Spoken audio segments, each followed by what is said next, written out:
Welcome back to another video. Today we are going to cover how to draw hands.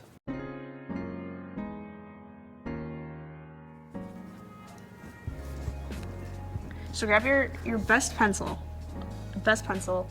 your best clean sheet of paper, and some references. So the first thing we need to understand when we're drawing hands is that everything is made out of shapes, right? So if we look at a hand, for instance, I'll just use myself as an example.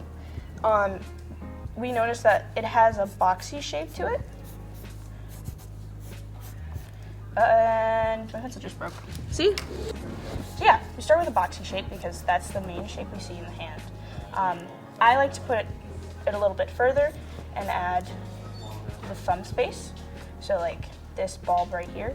And this is created by using a rectangular box within the bigger square.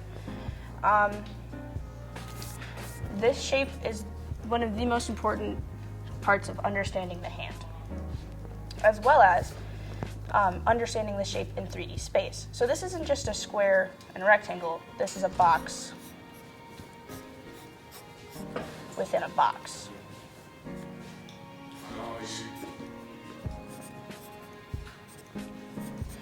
This is one of the major and key things to understanding how to draw a hand. And this goes for all of the other fingers too. With major simplification and not including any of the joints, all of the fingers are really just elongated rectangles or elongated boxes. And that's pretty much it.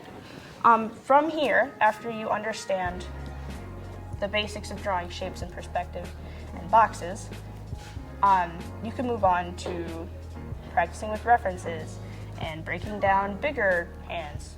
So, yeah. The most important shape is this box, this rectangle. These two boxes. Because using these boxes, we can create an efficient and semi-good-looking hand. Of course, this could use refinement, but that's just a simplified version of what I do. It is then recommended you move on to more difficult studies using references. So for instance, pull up a couple references here. Because I understand that these are the basic forms of the hand, I can then take a reference and break it down. So for instance, if we wanted to use, let's say, a closed fist, something like this, I'd break it down into a simple shape.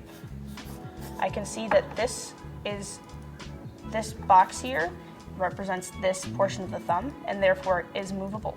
So we can change it and move it up and down, side to side. Limited, but we can do it. So in this case, I can just break it down into 2D shapes and then add that three-dimensionality to it.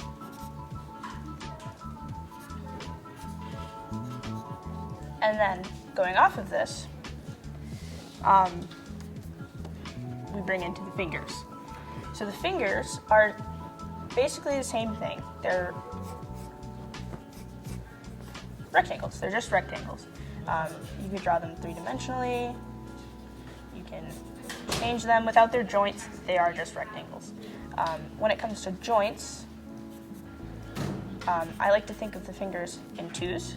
So like, sure, we have this little one up here and this big one, but when you move your finger, it's not the most, it's not like oh yeah, let me just move this too. So I like to think of most of the fingers in two joints, except for the pinky and the thumb. The pinky then has that 3 joints because it is the smaller thing. That's how it works. Thumb-wise, if I'm drawing a thumb, remember that this is a joint. Then we have this, which is this part right here, which is your knuckle. And then we have this smaller portion, which is why it becomes 3. So yeah, using all these basics, we can then break down hands.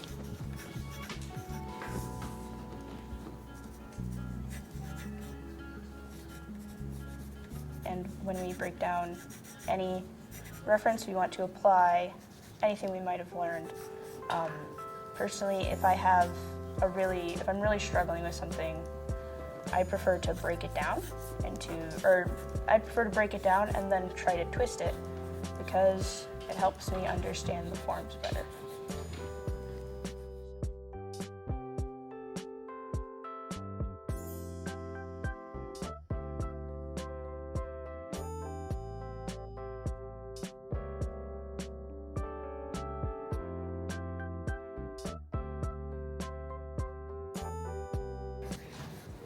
Yeah. I mean, this is just a reference of a hand splayed out, which is much simpler and less complicated than many things. But like, zoom in. Do you have whatever presentation she has one? And just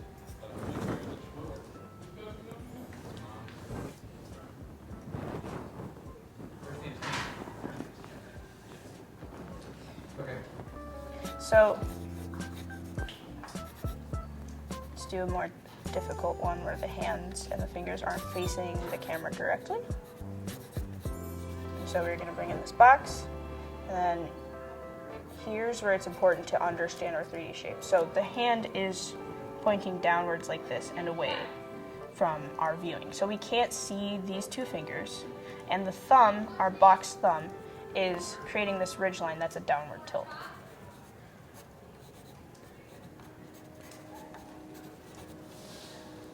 So in this case, the thumb is just relaxed, but splayed.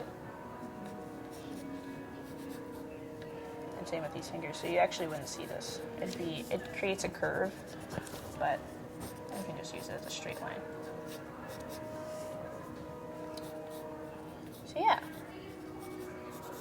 And of course you can take these reference drawings further and into more detail, which is recommended to understand the better form and folds of the hand. However, we're simplifying the hands and helping you understand the basic forms of them. So yeah, you see those other two hands. You see the implication of the other two fingers, but you don't see the fingertips. And this should be further like this. So yeah, a very, very simplified and hopefully understandable version of the hand.